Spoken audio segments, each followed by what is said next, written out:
ناهید جان گفتن، مهمون ویژه صبح ما دکتر احمد شهید هستند، گزارشگر ویژه سازمان ملل در امور ایران که البته صحبت امروزشون رو اختصاص دادن به مسائل مربوط به خشونت علیه زنان در شرایط جنگ و صلح در جهان امروز و نه فقط ایران و به یک سری استانداردهایی که در این زمینه توسط سازمان ملل تدوین شده و در طی این سالها پیگیری شده میپردازند. دکتر شهید یک کارشناس مشهور بین‌المللی در سیاست خارجی، دیپلماسی بین‌المللی، دموکراسی و اصلاحات حقوق بشر به ویژه در کشورهای اسلامی هستند. ایشون 2 بار مقام وزیر امور خارجه جمهوری مالی به عهده دار بودند و از این موقعیت برای ترویج استانداردها و هنجارهای حقوق بشری بهره گرفتند. در آوریل 2009 ایشون جایزه دموکرات مسلمان سال رو از مرکز مطالعات اسلام و دموکراسی در واشنگتن دریافت کردند و در سال 2010 رئیس جمهور آلبانی به پاس خدمات دکتر شهید به صلح و حقوق بشر در منطقه بالکان مدال قدردانی رو به ایشون اعطا نمودند. در ماه جوان 2011 شورای حقوق بشر سازمان ملل متحد دکتر شهید رو به عنوان گزارشگر ویژه در مورد وضعیت حقوق بشر در جمهوری اسلامی ایران منصوب کرد. دکتر شهید همچنین عضویت کمیته مشورتی در گفتگوی بین‌الادیان را که توسط اداره پیشگیری از نسل‌کشی و مسئولیت محافظت متعلق به سازمان ملل متحد تأسیس شده است به عهده دارند. ایشون مؤسس و رئیس اندیشکده حقوق بشری گروه حقوق بشر جهان شمول مستقر در ژنو هستند و در حال حاضر نیز استادیار حقوق بشر در دانشکده حقوق و مرکز حقوق بشر دانشگاه اسکس در بریتانیا. از اونجا که دکتر شهید سخنرانیشون رو به انگلیسی ارائه میدن، من بعد از هر چند جمله‌شون متن رو به فارسی ترجمه میکنم و در کتابچه بنیاد بایوگرافی ایشون به زبان انگلیسی هم موجود هست. دکتر شهید، may I invite you to please come to the front.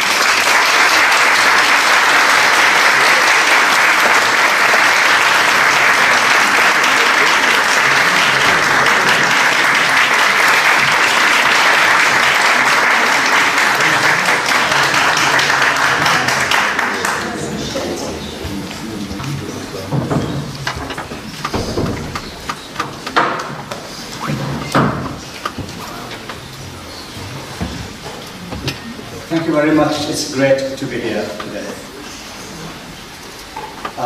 I watched the concluding part of that last great act, and I was wondering I should nothing but disappoint you after the great act. But then I remembered Bhagyan's words. He calls me an actor, so perhaps I could do something. خیلی ممنونم که از من دعوت کردین. خوشحالم که اینجا هستم. I didn't get what you said about that. No, I was saying it's a great culture, a great to do that. I was highly entertaining, and then me coming here and speaking before him. But I remember Bhagyan's words. He calls me an actor, that's entertaining.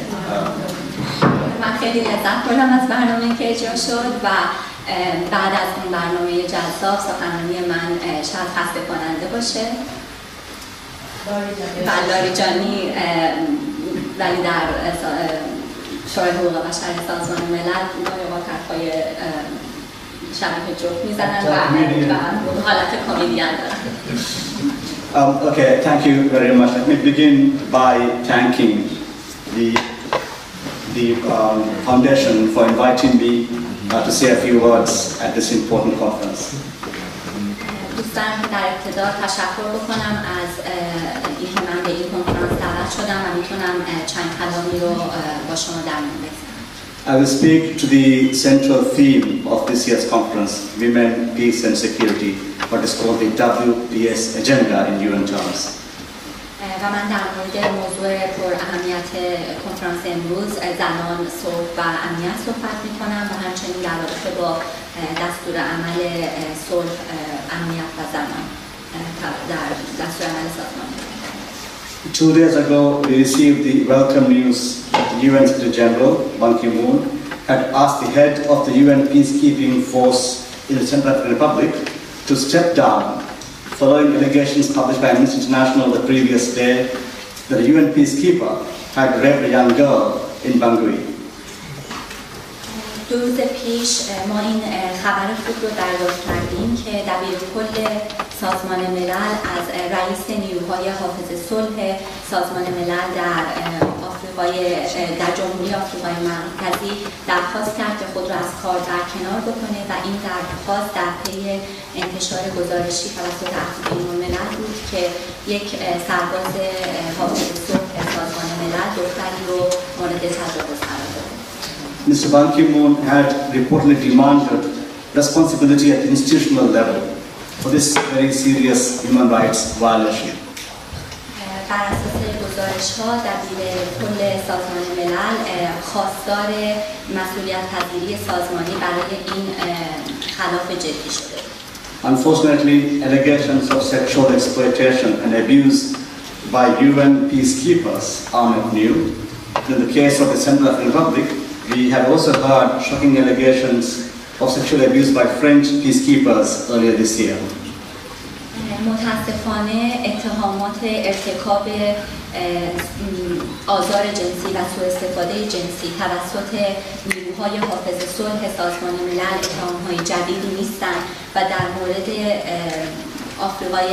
جمهوری آفریقای مرکزی ما پیش از این هم اتهام‌های شوکه‌آور آزار جنسی توسط نیروهای صلح فرانسوی رو شنیده بودیم. And for the past year also, we have witnessed the atrocious sexual crimes being committed by the so-called Islamic State, particularly those involving the enslavement, rape, and other forms of sexual exploitation of the Yazidi community, including killing. و در سال گذشته ما همچنین شاهد ارتکاب جنایت‌های شنیع توسط گروه موسوم به داعش بودیم، جنایت‌های از قبیل بردگی، تجاوز و کشتار و انواع خشونت‌های جنسی علیه جامعه یزیدی. In the 1990s in Rwanda and in the former Yugoslavia, we saw that gender-based violence was used as a method of warfare. But in the case of the ISIL, it has raised the bar to a scale unprecedented and running a very systematic structure of sexual slavery and gender-based oppression the world has not seen before. در دهه 90 ما در رواندا و یوگسلاویای سابق دیدیم که چگونه از خشونت جنسی به عنوان یک ابزار جنگ استفاده شد، ولی ماهیت سیستماتیک بردگی جنسی و خشونت جنسیتی که توسط داعش در حال جریان هست میشه گفت بی‌سابقه است. So these developments themselves make this conference a very timely event, but there are also other reasons why this conference is a very timely conference. اینها از جمله دلایلی هستند که کنفرانس امسال بسیار به هنگامه، اما دلایل دیگری هم برای به هنگام بودن کنفرانس وجود دارد. In a few months' time, we will be marking the 15th anniversary of a landmark UN Security Council resolution which established the agenda for women, peace and security, called Resolution 1325, October 31, 2000. ما الان چند ماه بیشتر فاصله نداریم با 15مین سالگرد تصویب قطعنامه تاریخی توسط شورای امنیت سازمان ملل که منجر به تهیه دستور عمل زنان، صلح و امنیت شد و این قطعنامه با شماره 1325 شناخته شده. This resolution had been building up over time, and one of its precursors was the Beijing Declaration, Beijing Platform from 5 years previous. Therefore, we will be marking the 20th anniversary of the Beijing Platform as well.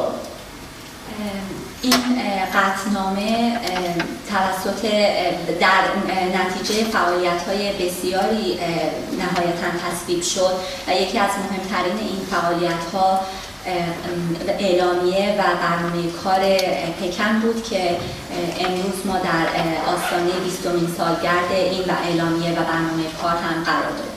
So as we meet here today, there are a number of studies, meetings and reviews going around the world occasioned by these anniversaries to understand how far the agenda has progressed. و امروز که ما اینجا هستیم به مناسبت این سالگردها مجموعه‌ای از گفتگوها و بررسی‌ها در جریان هستند که عملکرد این قطعنامه و برنامه کار رو مورد ارزیابی قرار بدن و ببینن که ما چقدر در این زمینه پیشرفت کردیم. So I hope your discussions in these 2 days will help advance those reviews and those studies. و من امیدوارم که صحبت‌های این چند روز هم به پیشبرد این گفتگوها و مطالعات کمک بکنه. These include a global study being led by Dr. Radhika Kumarasamy, former UN Rapporteur on Violence Against Women and UN Secretary General Representative on Children and Armed Conflict, and she will be publishing her report in about a few weeks' time.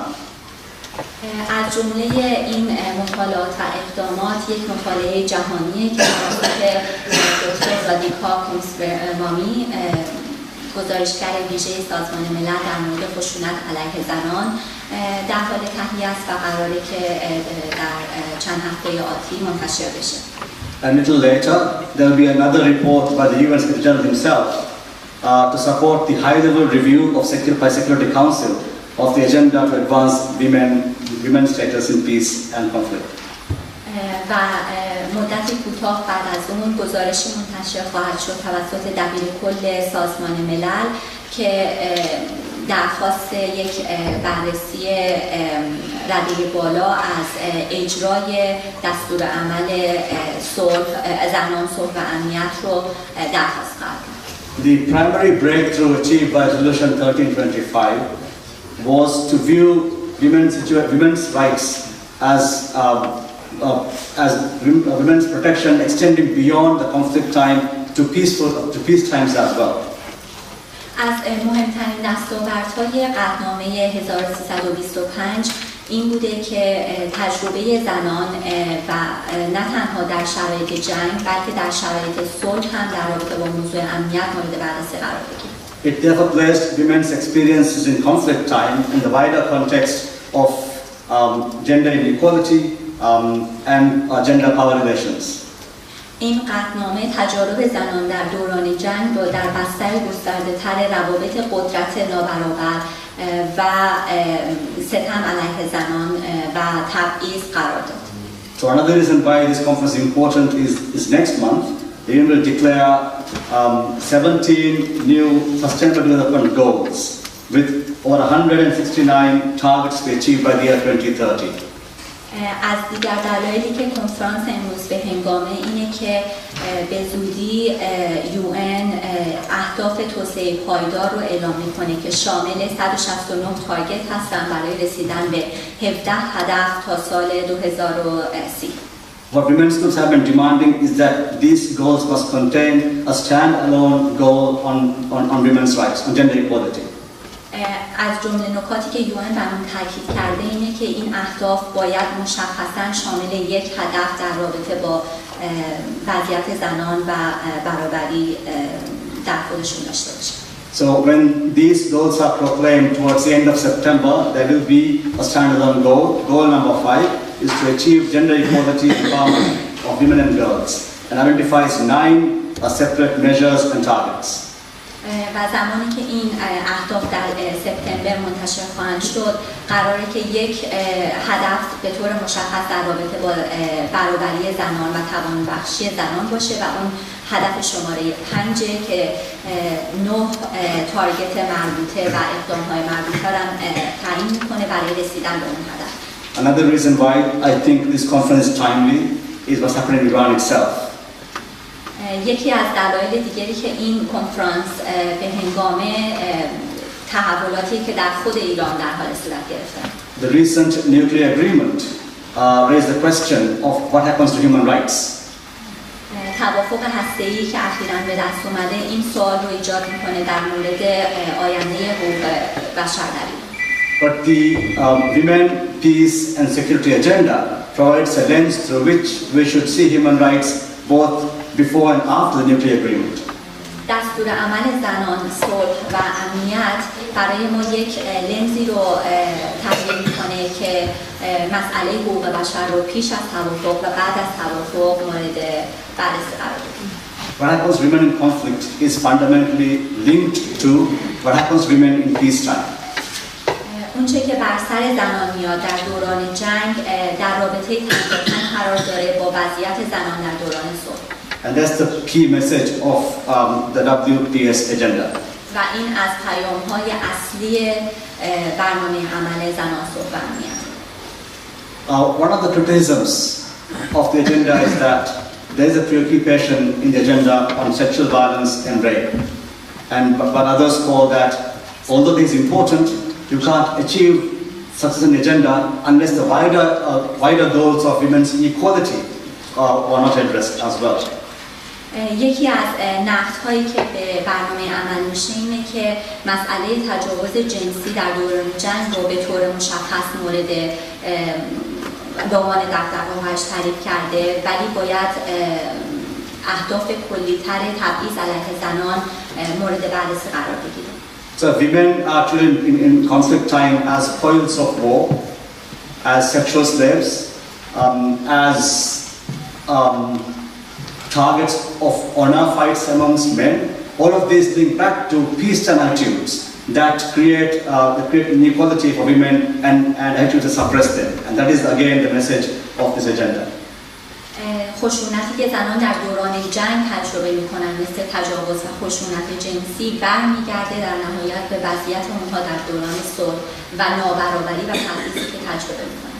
As many of you are familiar with women's status in Iran, there is gross discrimination, there is violence against women, there is honor-based violence, there are acid attacks. All of this continue. If I quote the UN's key official, UN's key ambassador on this resolution, Anwar Chowdhury from Bangladesh, his report have said, if a country, society is suppressing women, it is at war with half its population. It is a conflict situation. و همونطور که شما میدونین نابرابری و تبعیض به شکل گسترده علیه زنان در ایران صورت میگیره و من در صحبت‌هایم با سازمان ملل هم مطرح کردم که این خشونت در دوران صلح مربوط میشه به خشونت‌های علیه زنان در دوران جنگ و این یکی از همونطور که گفتم ویژگی‌های اصلی برنامه عمل و صلح. So beyond Islamic State, beyond conflict zones, violence against women is a global problem. و به همین دلیله که برای شرایط جنگ خشونت علیه زنان یک موضوع جهانی. It occurs in all regions, countries, societies and cultures and affects women regardless of income, class, race or ethnicity. این معضل، این خشونت در همه جای جهان، کشورها، جوامع و فرهنگ‌ها وجود داره و زنان رو صرف نظر از وضعیتش اقتصادی، اجتماعی، نژاد و قومیتشون تحت تاثیر قرار میده. It is widely understood that violence against women is rooted in a culture of discrimination, which is reinforced a pattern of behavior that violates their rights, limits their development and participate in society and damages their health and well-being.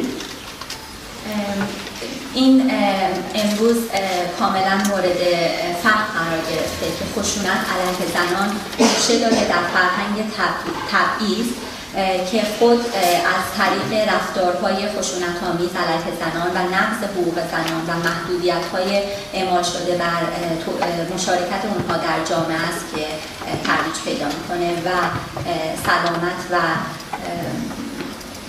وضعیت زندگی اونها رو مورد آسیب قرار میده. Thus, what led to this agenda, Resolution 1325, were both policy developments, normative developments, as well as changing nature of warfare in regard to how it affected women. و بنابراین اونچه که منتهی به این برنامه عمل شد مطالعات مختلف، دستور عملها و سیاست‌های مختلف بود و آشنایی به وضعیت و خشونتی که زنان در دوران جنگ تجربه کردند. With the end of the Cold War, the wars we saw in the 1990s onwards, I've seen the blurring of the difference between combatant and civilian, between theatre and community, exposing women and children to greater harm than before. از زمان پایان جنگ سرد ما خاکستری شدن مرز بین نظامی و شهروند رو دیدیم و این نامشخص شدن این مرز به خصوص تاثیر سختی گذاشته به روی وضعیت زنان و کودکان در شرایط جنگ. And nearly 50 years after the Universal Declaration was proclaimed, the world finally recognized women's rights are also human rights. و بعد از almost 50 years. بعد از 50 سال از اعلامیه حقوق بشر که سازمان ملل پذیرفت که حقوق زنان بخشی از حقوق بشر. An important commentator has said human rights were about what men feared would happen to them. یک کامنتیتر معروف گفته که حقوق بشر آورده شد برای اینکه مردان می‌ترسیدن که بلای سر اونها بیاد. There was this good idea that human rights should regulate the public sphere and leave the private sphere unregulated. و این ایده هم مطرح بود که حقوق بشر تنها برای کنترل و نظارت در عرصه عمومی و عرصه خصوصی رو باید به حال خودش رها کنه. In most societies it is men who run to public office, men who go to demonstrations, men who get tortured, men who go to jail. That is a trend. Therefore all this focus was on making sure that men didn't suffer at the hands of the authorities. در بسیاری از جوامع این مردها بودند که در عرصه عمومی بودند، به شغل‌های دولتی راه پیدا کرده بودند و مردها بودند که دستگیر می‌شدند، زندانی می‌شدند و شکنجه می‌شدند و قرار بود بنابراین که حقوق بشر به رنج این مردها گویا بپردازه. But the private sphere was a man's castle. و عرصه خصوصی گویا قلعه مردان بود. And state would not intervene to protect women and children who would suffer, who did suffer intimate partner violence and other abuses in the domestic sphere. و حکومت‌ها خود رو مجاز به مداخله در این عرصه خصوصی نمی‌دونستند، در حالی که در همین عرصه بود که زنان مورد خشونت قرار می‌گرفتند. So it took a long campaign by women to finally recognize at the Vienna Conference in 1973 that women's rights are human rights. و بعد از مبارزات و تلاش‌های بسیار بود که زنان نهایتاً در کنفرانس وین سال 1993 تلاش کردند که این موضوع رو بقبولونن که حقوق زنان حقوق بشر. So from there on developed additional normative advancement in laws and practices designed to protect women's rights. و از همون هنگام بود که مجموعه‌ای از استانداردها و مقررات برای حفاظت از وضعیت زنان و تامین امنیت اونها تدوین شد. And ultimately in 2000 we had the Security Council pass resolution 1325 which demanded a major overhaul in the way the UN actually worked. و نهایتاً در سال 2000 این مجموعه اقدامات منتهی به تصویب قطعنامه شماره 1325 توسط شورای امنیت سازمان ملل شد. It focused on 4 areas. One was participation of women in decision making and peace processes. و این قطعنامه متمرکز بر 4 حوزه بود. یک، مشارکت زنان در تصمیم گیری و فرآیندهای. The second was including gender perspectives and training in peacekeeping and for peacekeepers. شامل کردن و قرار دادن نگاه‌های جنسیتی و آموزش جنسیتی در اقدام‌های حافظ صلح. The third were a range of actions to protect women. در نظر گرفتن اقدامات مختلف برای تضمین حفاظت زنان، محافظت از زنان. And the fourth was UN was required to mainstream gender in its own reporting systems and its programs that it was implementing. و چهارمین این که سازمان ملل موظف شد که مسئله جنسیت رو در تمام گزارش‌دهی‌های مرتبش و برنامه‌های اجراییش مورد بررسی قرار بده. This was followed by 6 other resolutions by the Security Council. I won't go through them all, but there are 2 preoccupations. Primarily focusing on ending sexual violence and conflict. در پی این قطعنامه 6 قطعنامه دیگر هم تصویب شدند که بر روی مسائل متفاوت مربوط به زنان تمرکز کردند. من اینجا وارد جزئیات اونها نمیشم، ولی یکی از تمرکزهای اصلی این قطعنامه ها مسئله خشونت جنسی. So for example, in 2008, Resolution 1820 recognized explicitly that violence as a tactic for war and sexual crimes was capable of meeting thresholds in law for being a war crime, crime against humanity, and an act of genocide. یکی از این قطعنامه ها در سال 2008 تصویب شد که به طور مشخص خشونت جنسی رو به عنوان یک تاکتیک جنگ به رسمیت شناخت و گفت که خشونت‌های جنسی میتونن مصداق جنایت جنگی، جنایت علیه بشریت و حتی نسل‌کشی محسوب بشن. The other preoccupation was addressing the gap in implementation. Why wasn't things happening on the ground? یکی دیگر از قطعنامه‌ها به مسئله شکاف بین متن قطعنامه و مرحله اجرا پرداخت و اینکه چه موانعی وجود دارن که این قطعنامه‌ها در عمل اجرا بشن. So for example, Resolution 1960 of 2010 outlined many ways to address the impunity gap, such as listing violators in a UN report, referring them to UN Sanctions Committee, or ultimately to the International Criminal Court.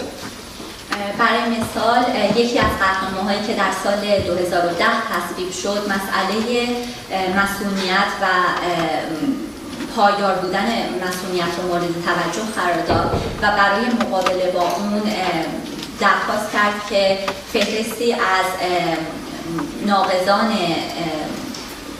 حقوق بشر در گزارش‌های سالانه گنجونده بشه و در این حال این فهرست به کمیته تحریم سازمان ملل فرستاده بشه و حتی در پی اون دادگاه کیفری بین‌المللی.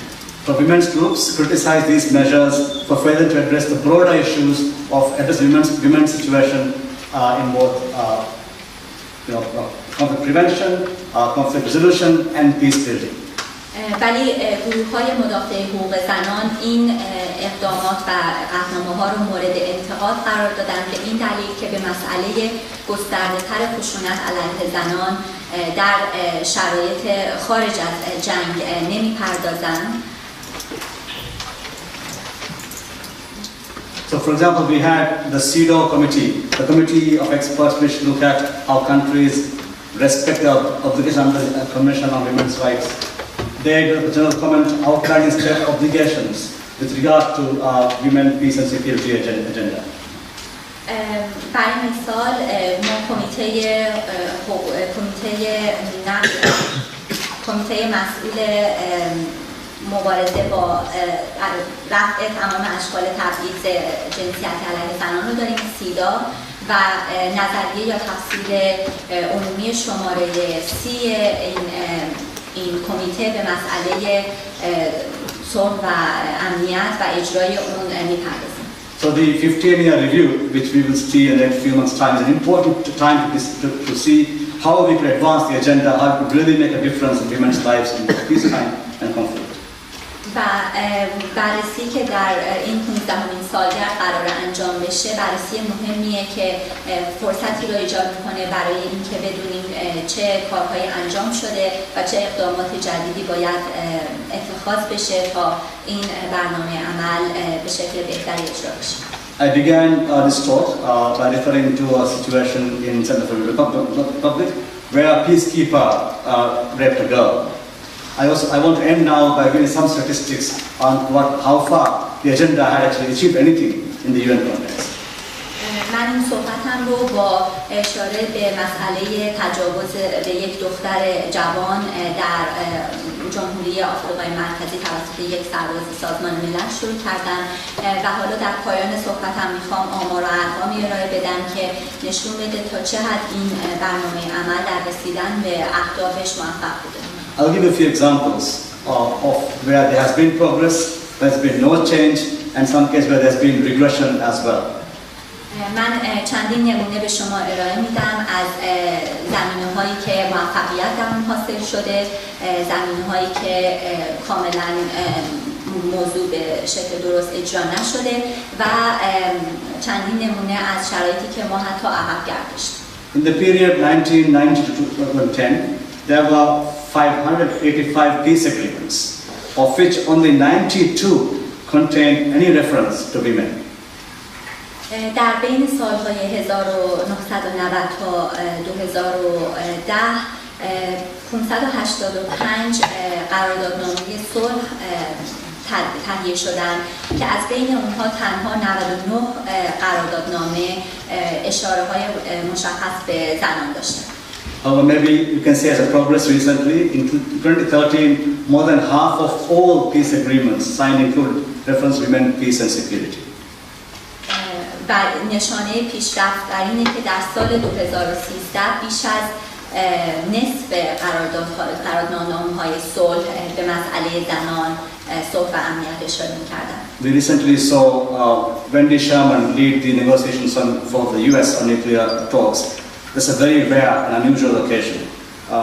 From 1990 to 2011, fewer than 4% of signatories to peace agreements, less than 10% of negotiations at peace tables were women, such as low participation rate for women in peace negotiations. ما اخیراً دیدیم که وندی شرمن مسئول اصلی پیشبرد مذاکرات هسته‌ای با ایران بود و این خودش یک نمونه از پیشرفتیه که حاصل شده. بین 1992 تا 2011 کمتر از 4% امضا کنندگان این قراردادنامه‌های صلح و کمتر از 10% مذاکره کنندگان در سر میزهای صلح زنان بودند. The UN has not had a woman Secretary General. سازمان ملل تا الان دبیرکل زن نداشته. And I haven't heard any serious push from anywhere that there's going to be a woman for next Secretary General as well. و هیچ فشار ویژه‌ای هم نبوده که دبیرکل بعدی زن باشه. If you look at the peace field missions themselves, only 19% were headed by women. و اگر به مأموریت‌های میدانی سازمان ملل هم توجه کنیم، تنها 19% مسئولین و رؤسای این مأموریت‌ها زنان بودند. In terms of peace building, making sure peace is sustained, only 1% of spending in security sector reforms allocated to initiatives which consider gender equality a main objective. Only 1%. و اگر به اقدام‌های پیشبرد صلح و ساختن صلح توجه کنیم، تنها 1% این بودجه هایی که صرف پیشبرد مسئله امنیت میشه به پروژه های اختصاص داده شده که مسئله برابری جنسیتی رو به عنوان یک هدف مهم مورد توجه قرار میده. A sample study of 6 post-conflict countries showed that less than 8% of spending was targeted to empower women or promote gender equality. و یک مطالعه نمونه‌ای از 6 کشوری که درگیر جنگ بودن نشون میده که تنها 8% بودجه صرف توانمند کردن زنان و ترویج عدالت جنسیتی، برابری جنسیتی شده. And finally, the worst sector has justice and security. 97% of military peacekeepers and 90% of police personnel are men. و در نهایت بدترین حوزه مربوط به مسئله قانون و عدالت و امنیت میشه. 97%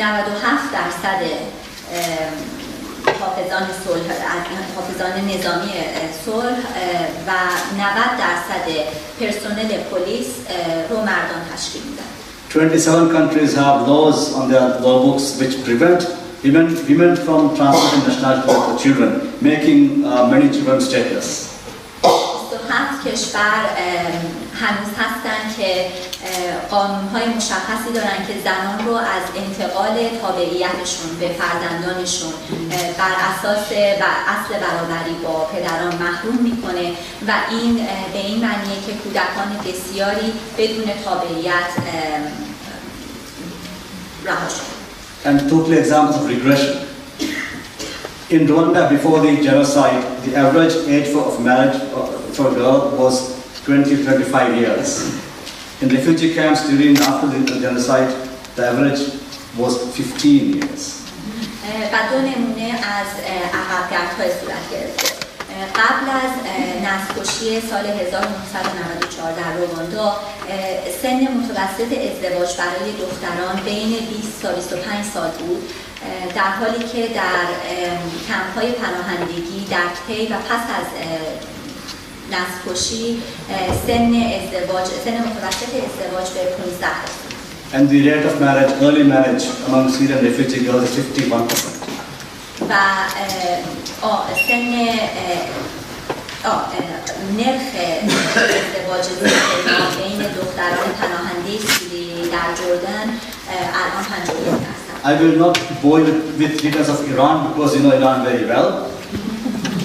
من شما رو خسته نمی‌کنم با جزئیات مربوط به وضعیت ایران، چون ایران رو شما خیلی خوب می‌شناسید. But in all areas identified, you know why Iran scores. It is quite disturbing itself. ولی می‌دونیم که در تمام گزارش‌ها ایران رتبه بسیار پایین و وحشتناکی رو می‌گیره. So the point is, if you really want to get serious about advancing women's rights in conflict, engaging them in pre-conflict prevention and post-peace building, you must begin by changing attitudes and towards women in peacetime and oppression of women in peacetime. و پیام اصلی اینه که اگر واقعاً ما در رابطه با تغییر وضعیت زنان در شرایط جنگ جدی هستیم، کار خودمون رو باید از برخورد با مسائل زنان و تبعیض و خشونت که علیه اون در شرایط به اصطلاح صلح در جریان شروع کنیم. While I will not compare Iran's women's plight with that of happening around the country, و هرچند من نمیخوام وضعیت زنان رو در ایران مقایسه بکنم با رنج‌هایی که علیه زنان در بقیه نقاط جهان تحمیل میشه. But the attitude of seeing women as second-class citizens is what is at the root of what's happened to women in conflict situations. The attitude of seeing women as second-class citizens is at the heart of the vulnerability women face in conflict situations as well. Okay, I am not comparing Iran with ISIL, that's wrong. What I'm saying is, in Iran you see women as second-class citizens, right? Discrimination, no equality, early marriage, women can't work unless husband is group, all of this is there, right? These attitudes that keep them as second-class citizens, that oppress them, this is what is at the root of the violations of women's rights and conflict we see in Afghanistan and elsewhere. و اون نگرشی که زنان رو به عنوان شهروندهای درجه 2 می‌بینه، همون نگرشی که در ایران ما با اون مواجه هستیم که سن ازدواج دخترها پایینه و خشونت علیه اونها در جریانه و قوانین مختلفی نابرابری علیه زنان رو تقویت میکنه، همین نگرش‌ها هستن که در دوران جنگ منجر به خشونت علیه زنان میشن در کشورهای مثل افغانستان و ایران و باقی شرایط جنگ زده. But I must salute also Iranian women for their contribution to the country's progress and human rights. و این مهمه که زنان مشارکت داشته باشند در حل مسائل جنگ و تمیز. But the laws in the country are a problem, and so are the interests of the male-dominated ruling class. There has to be substantial gender equality in Iran for women to be safe. ولی قوانین موجود در کشور و جامعه مردسالار و مردسالار بودن جامعه موانع جدی هستند و برای به وجود آوردن تغییر ما برابری بسیار عمیق و محتوایی در رابطه با زنان رو نیاز داریم. In my view, there is no other justification to prevent women from being supreme leader, women being the guardian council, women being presidents, and equality and membership in the parliament.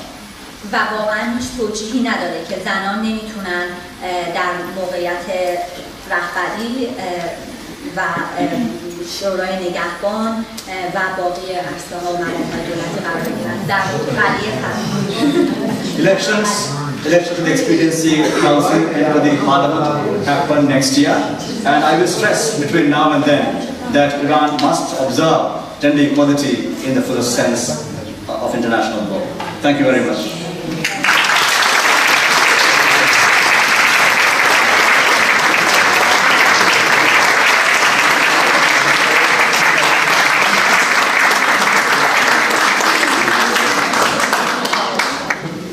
جمله پایانیشون این بود که سال اسفند ماه آینده انتخابات نمایندگان مجلس در جریانه و من این موضوع رو، این تحولات رو زیر نظر میگیرم که ببینم با زنان چه برخوردی میشه.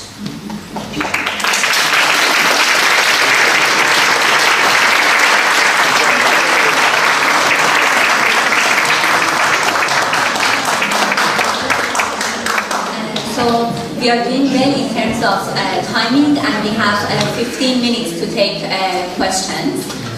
از نظر زمانی برنامه خوب پیش رفته و برای همین ما 15 دقیقه وقت داریم که پرسش و پاسخ داشته باشیم. فقط خواهش میکنم سوالاتون رو از 1 دقیقه بالاتر نبریم که ما بتونیم از این 15 دقیقه حد اکثر استفاده کنیم. Can I take 5 hands for now? 5 تا 10 اول. بله. نظر آقای احمد شکیب میکروفون هستش.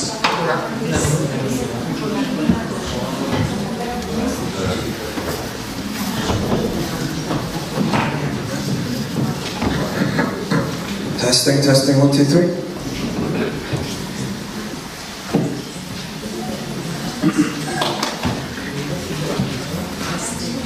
سلام، نظر آقای احمد شکیب به عنوان نماینده مباشر سازمان ملل در مورد تصمیم افراد بین‌الملل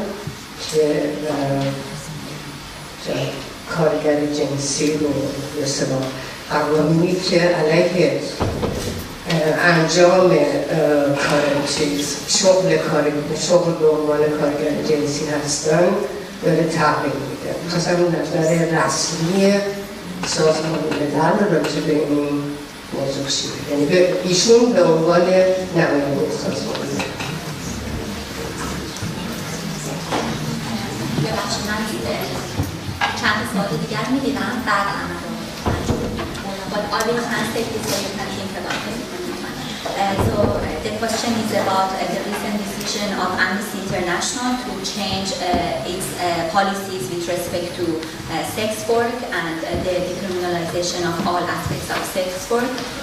She would like to know about the official position of the United Nations on this. Next question.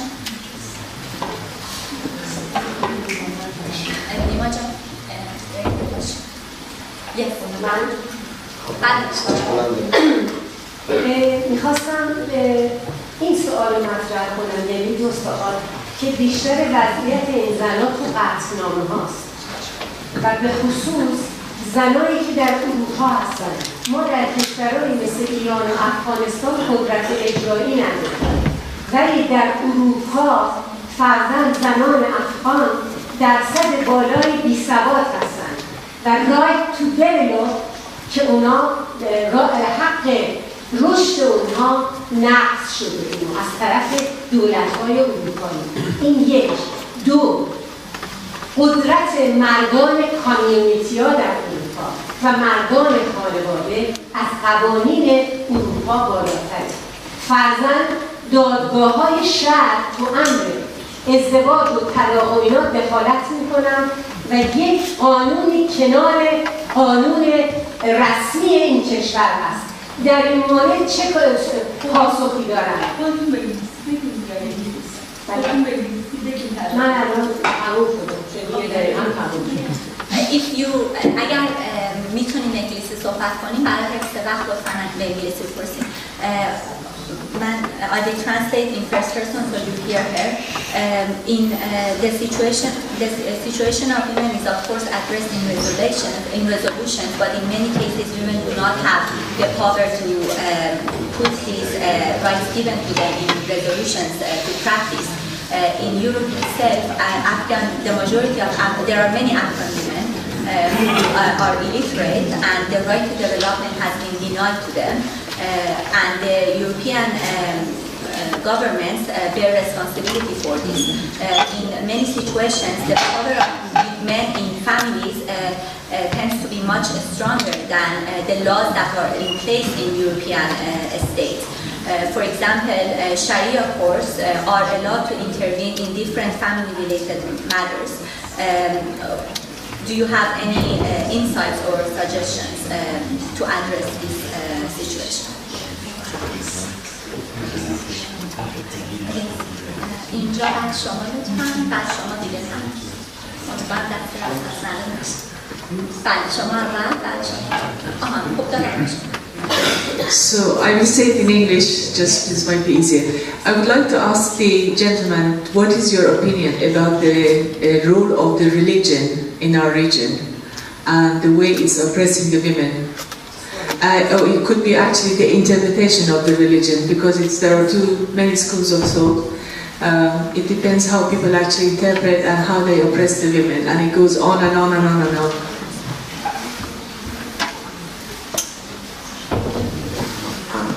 Thank you very much, Mr. Shaheen. My question is regarding to the UN mechanism for forcing the state to comply with international law. What kind of basically what kind of punishment you can apply to a state which not imply to cause the suffer of the public? What I meant mostly is about sanction. How we can apply sanction to the state authority without actually forcing the state to suffer. Thank you very much.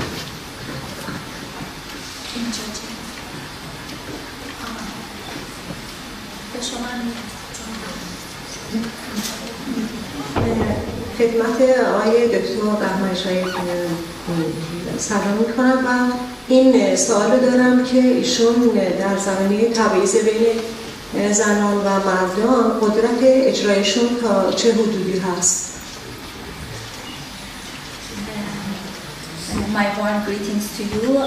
My question is about the inequality that persists between men and women, and I would like to know to what extent you have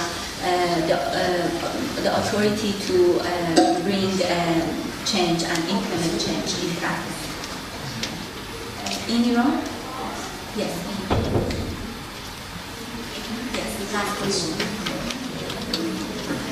من دو نکته رو خواستم صحبت کنم. یه سوال میکنم ازشون، یکی مسئله دستیابی زنان به قدرت در اون مشکلی که ما در ایران باش مواجه هستیم، مثلا انحصار قدرت در دست ولایت فقیه. فکر نمی‌کنم یعنی با دستیابی زنان به این قدرت بتونه حل بشه. مشکل نظام ایران که البته خب خود ایشون بهتر میدونن با خاطر اینکه ممنوع هست خودشون اونجا، خود همین سیستم سلسله مراتب قدرت و انحصار و تمامگرایی، یعنی جنبه توتالیتر این قدرت هست.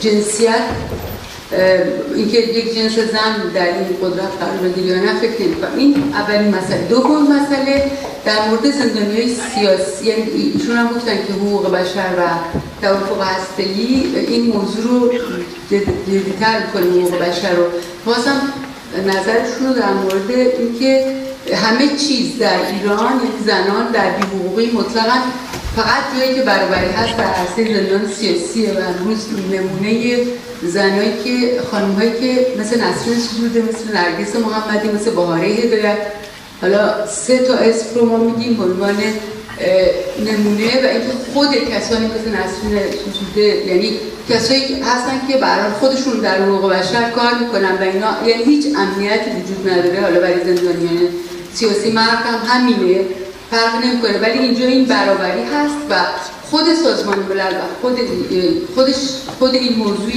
جنبه نمادین هست از خشونتی که به زنان میشه و خب در این مورد سازمان ملل برآمد. So I would like to make 2 comments.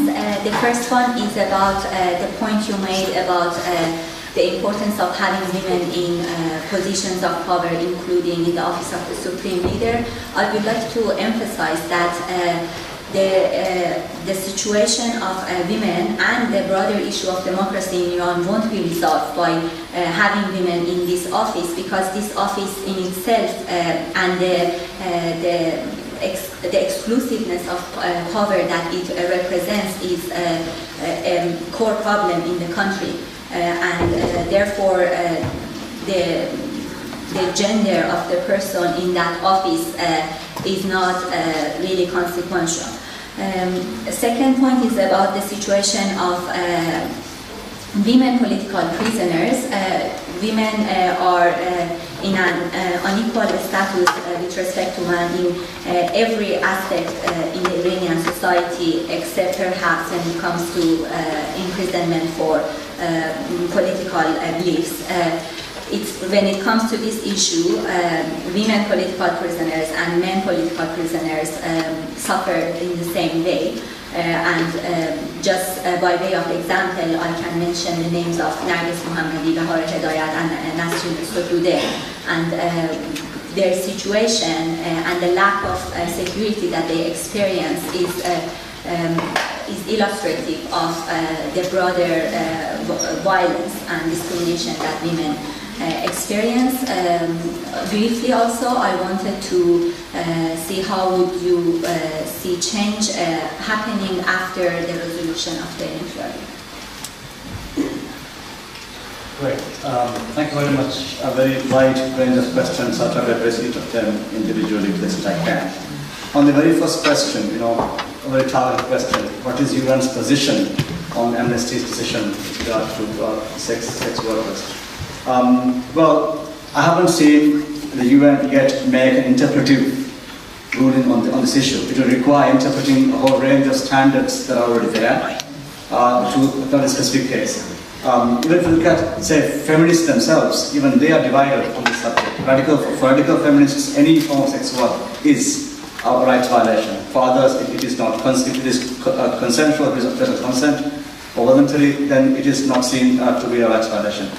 In the UN context too, my reading so far is that to regard all types of sex work to be an issue of rights violation, because consent and survival sex, all of this get a bit blurred, and it's difficult to judge whether actually it is a service offered by consent. But I'll have to wait and see what the Human Rights Committee or the CEDAW committee actually do on this subject by giving an interpretive ruling on that. No, I just translated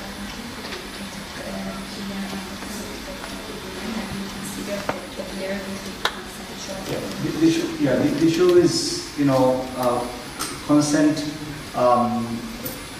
to sex work and being coerced into doing so. There are direct, indirect means, deprivations of that. So you have to have a rights violation to get to a position where somebody will want to sell one's body to an income. It results from a series of rights violations to get there. برای پاسخ دادن به این سوال نیاز به مطالعه مجموعه گسترده‌ای از استانداردهاست و سازمان ملل تا الان این مطالعه گسترده از استانداردهای موجود رو انجام نکرده که یک موضع رسمی در این رابطه اتخاذ بکنه. این موضوع پیچیده و حتی بین گروه‌های فمینیستی هم تفاوت عقیده در این رابطه وجود داره. مسئله رضایت و از اون طرف اجبار در کار جنسی مسئله بسیار پیچیده است و در بسیاری از مواقع مرز بین رضایت و اجبار مرز خاکستری و ناروشنیه و به عقیده من وقتی که فردی به این مرحله میرسه که بخواد از بدنش به عنوان ابزاری برای کار استفاده بکنه، بیشتر مجموعی از حقوق‌هایی که باید از اون برخوردار بشه و بهره ببره مورد نقض قرار گرفته که اون زن به این نقطه رسیده. ولی برای اینکه موضع رسمی UN مشخص بشه ما همچنان باید صبر بکنیم و ببینیم که کمیته حقوق بشر سازمان ملل و کمیته رفع کلیه اشکال تبعیض علیه زنان سیدا چگونه به این مسئله میپردازند.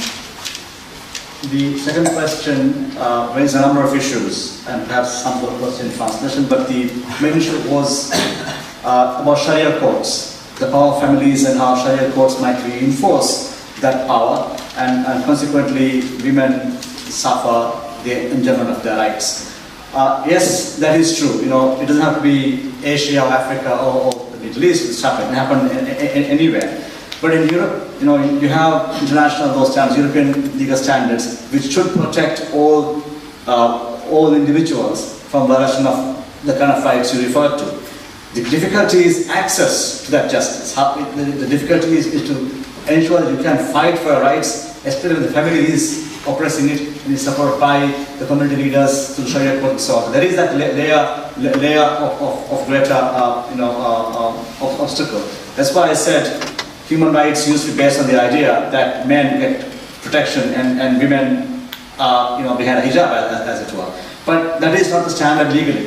Legally, you have protection, you have a right to demand this. But you also have right to development. That's a far more controversial right, and perhaps one there isn't the legal standard established which is justiciable. But in other areas, about Sharia courts not giving your rights in marriage and divorce and so on, that is justiciable under European laws.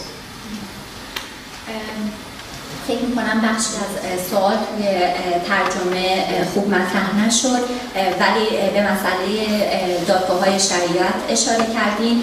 بله، این مسئله واقعا وجود داره و معضل خشونت علیه زنان محدود به آسیا و خاورمیانه نیست، در اروپا هم اتفاق میفته. در اروپا سیستم عدالت و قانون وجود داره و از این جهت زنان از نظر قانونی میتونن درخواست رعایت حق امنیت رو برای خودشون بکنن، ولی در عمل لایه‌ای از موانع متعدد وجود داره و دسترسی به سیستم قانونیه که معضل جدیه برای زنان و این شاید برمیگرده به همون نکته‌ای که من توی صحبتم گفتم که برای سالیان حقوق بشر حقوق مردان بوده و معضلاتی که زنان در حیطه‌های خصوصی با اون مطرح بودن رو در بر نمی‌گرفته. این موضوع همچنین برمیگرده به حقی مثل حق توسعه که حق توسعه هنوز مورد بحثه و در دادگاه‌ها قابل پیگیری حقوقی نیست، ولی حق برخورداری از امنیت و مقابله با خشونت حقیه که از نظر حقوقی در دادگاه‌ها قابل پیگیریه، ولی این موانع بر سر راهش در عمل وجود داره. The next question was on religion, the role of religion or religious interpretations in violations of rights. Yes, religion is frequently a culprit in contributing to rights violations. You would see that when a state elevates a religion or some religions to certain level of protection, then there are negative consequences for rights enjoyment across the community. Whether it's in Europe or elsewhere, when a religion gets protected, as the standard for to live by, then that issue comes about. And the other culprit, of course, is that when there's no democracy. If there were rule of law and democracy and rights considerations embedded in it, then having some kind of state link up with religion doesn't result in the same kind of rights violations that occur when there is that marriage between state and religion and no democracy at all. So if you look at European cases from the facial veil to crucifix in schools and so on, you find differential treatment by the European Court on this issue based upon where religion stands in relation to the state. But when you transfer this to a state where there is no rule of law, where there is no democracy, then religion becomes a major tool by which rights can be suppressed. But in this side as well, you will see they can use religion on day one to suppress rights.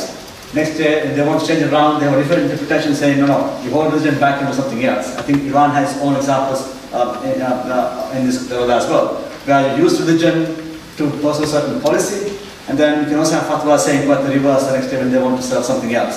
So use of religion becomes a tool to violate rights, and it is given a certain status, elevated status, and managed in the state's constitution. مذهب در بسیاری مواقع سهیم بوده در ترویج خشونت علیه زنان و این وقتی پیش میاد که مذهب یک مورد حفاظت ویژه از سوی حکومت قرار میگیره و به عنوان یک استاندارد که افراد باید طبق اون زندگیشون رو تنظیم بکنن تعیین میشه و این مسئله به خصوص بحران‌تر میشه وقتی که در کشوری دموکراسی وجود نداشته باشه و این پیوند بین داشتن تحمیل یک مذهب رسمی و نبود دموکراسیه که وضعیت رو برای زنان بسیار میتونه سخت بکنه. در اروپا هم مسئله حفاظت از مذهب یک مسئله است و ما اون رو در رابطه با بحث‌هایی که در دادگاه حقوق بشر اروپا در جریان در رابطه با پوشش حجاب و نقاب می‌بینیم، ولی حداقل در کشوری که حکومت قانون در اون برقراره فرصت بررسی این مسائل وجود داره، ولی زمانی که دموکراسی وجود نداره مسئله بسیار سخت‌تر میشه و این استفاده از مذهب و ارتقای اون به یک جایگاه ویژه و استاندارد زندگی بسیار مسئله داره. The next question was how can we apply sanctions to advance human rights without making people suffer? So there are two types of sanctions. One are called general sanctions, which will almost always result in people suffering, because it is based on logic that if we make life difficult for everybody there, the government will be concerned and they will amend their behavior. It's a false logic, because these governments to begin with repress these people. But there are other sanctions as well, which are called targeted ones. They will identify a specific perpetrator, a person or a judge or somebody else who's known to have been rights violator, then target their assets or whatever travel bans on that person and so on and so forth. But this can be ineffective when that country has no links with those countries which want to impose sanctions. The other would be referring them to the Security Council Sanctions Committee or ultimately to the criminal court for prosecution. But again, it's if you go to the Security Council, it's a little process, and you can often find that the politics of the P5, of 5 countries, that will often stall progress, as has happened over Syria for the past several years now. سوال بعدی در رابطه با مسئله تحریم بود و اینکه تحریم چطور میتونه اعمال بشه بدون اینکه مردم رو مورد آسیب قرار بده. اینجا باید به تفاوت بین دو دسته تحریم ها اشاره کرد. تحریم های کلی که تمام شهروندان یک کشور رو مورد تارگت قرار میدن و وضعیت اونها رو میتونن سخت بکنن و تحریم های هدفمند حقوق بشری که معطوفن به شناسایی ناقضان حقوق بشر و اتخاذ اقداماتی مثل ممنوعیت سفر و فریز کردن اموال اونها که میتونه اونها رو برای اونها دشواری به وجود بیاره. این تحریم‌های حقوق بشری همچنین میتونن از طریق شورای امنیت سازمان ملل به دست بیان.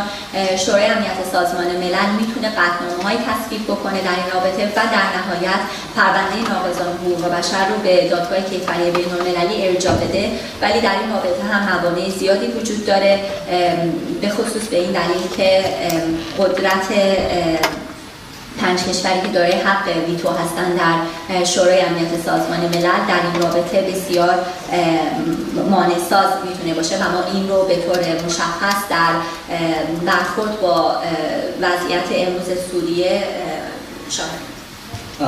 Next question was about my authority to effect change in Iran. A good question. The UN is still made up of member states, sovereign states. So states are the big boys in the club, and they determine what the UN will do. Therefore, I have no authority in that sense. But my role is to create awareness globally on what's happening in Iran, which means Iran's reputation, its reputation will be affected, and then the other countries will demand Iran to do differently. Second would be to advocate on behalf of certain individuals. So, for example, when I learn about Narges Mohammadi or whoever, I will investigate the facts and tell Iran, look, you are violating these standards. And then tell others, Iran is also breaking these standards. And ultimately, this becomes, a negative image for the country. The other is mobilize global opinion on what's happening there. So I will travel to other countries, talk to delegations, tell them Iran needs help, or Iran needs speaking to, or this person needs help, or that person needs spoken to. So I get countries to, stand up or rise up and speak out on their concerns. And then finally, if Iran wanted help in terms of assistance with standards or whatever, I am that has to do that as well. But I have no authority to go into Iran and demand that start, changing A, B, C, and D, unfortunately. Unfortunately. سوال بعدی در مورد قدرت‌های اجرایی من برای به دست آوردن تغییر در ایران بود. من قدرت اینو ندارم که برم ایران و تغییر رو در عمل به وجود بیارم و این حیطه اختیارات و قدرت دولت هاست که وظایف خودشون رو انجام بدن. ولی کارهایی که من میکنم در 4 مورد میتونم بهش اشاره بکنم. اول از همه ایجاد آگاهیه و آگاهی که میتونه منجر به اعمال فشار بشه برای تغییر وضعیت در ایران. در این رابطه من همچنین برای افرادی که در شرایط خاصی قرار میگیرن تلاش میکنم که حقوقشون رعایت بشه. برای مثال مثلا وقتی خانم محمدی قرار داره، من به مقامات قضایی ایران میگم که داریم این حقوق رو مورد نقض قرار میدیم و بنابراین پرونده های افراد رو پیگیری میکنم.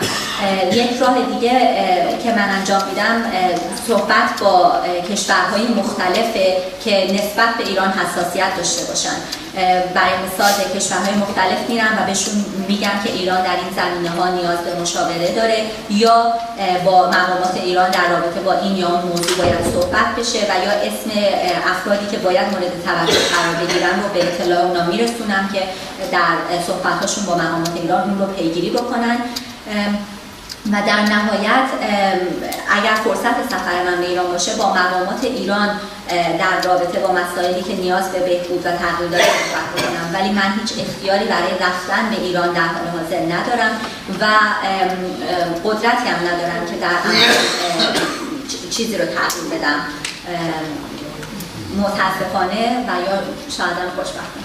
The last question was a very wisely put question. I agree with your wisdom. Change the gender of supreme leader will not change much in Iran.